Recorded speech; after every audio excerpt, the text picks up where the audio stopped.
Money, money, money. We all think about it, how to save it, what to spend it on, mostly how to make more of it. But how does our speech and our mindset affect our bank account? Well, joining us today is business expert and best-selling author of Speaking Game, Clint Arthur. Hey, Clint. Hey, great to be here, alone at last. Alone? Well, we're not quite alone. We have a lot of people in our studio.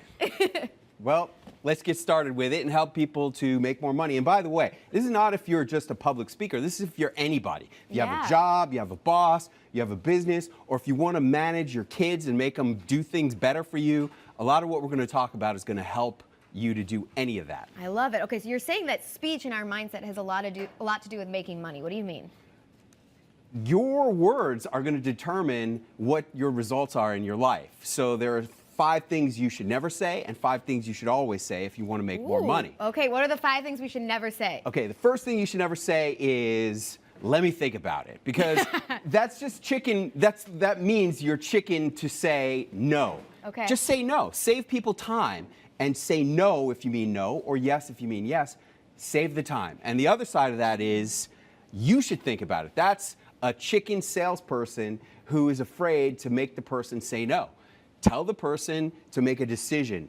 That's what life is about, making decisions and moving forward. Okay. Then the third thing you should never say is, I woulda, coulda, shoulda. Hey, you're gonna win, lose, or draw, sometimes all 3, and just learn your lessons. Don't beat yourself up or waste time thinking about what you could have done. Just move forward with your lessons intact. Keep pushing forward. Then the fourth thing you should never say if you want to make more money is, let me give you a discount. That means you don't think your stuff is worth it. If your stuff isn't worth it, why are you selling it?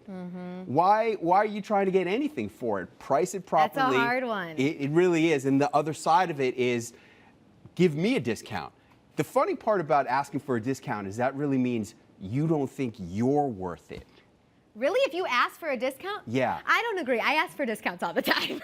Well, there's one thing about negotiating, and you should always negotiate as much as you can, but there's a lot of better things to negotiate for than money. You can get terms, like you could say, let me pay you in a week, or let me get better delivery. There's a lot of other things. Price is never the thing to get negotiated. That's interesting. I haven't quite heard that one. I'm going to think about that. Very good. Okay, so how about the 5 things we should always say? The flip side, you should always say your full name. My name is Clint Arthur.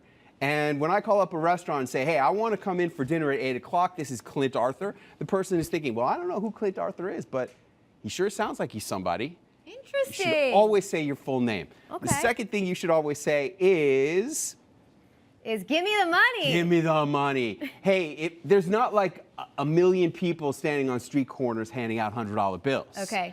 You want money, you got to ask for the money. That means Visa or MasterCard, sir?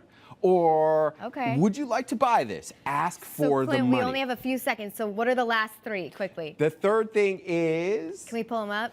I'm the only one in the world who does this. You've got to be the only one. If you're not the only one, it's going to be very difficult to get full price. I don't discount, but I can give a bonus. Oh, I like that. That's really good. If you're a mechanic, the guy says, hey, $500 for a brake job, that's too much. People like to feel like they're getting a deal. And I'm very grateful. Hey, think about where you were on New Year's Eve of December 31st, 1999. Were you at an ATM getting Y2K money out? Were you partying with family and friends? I was driving a taxi that night. Wow. And I am so grateful to have the life that I have today, where I just go places, I talk, and I make a lot of money. And you're here with us now. I'm sorry, Clint, we gotta go. Be grateful. If you guys want to hear more, head to ClintArthurTV.com. We'll be right back on The Jam.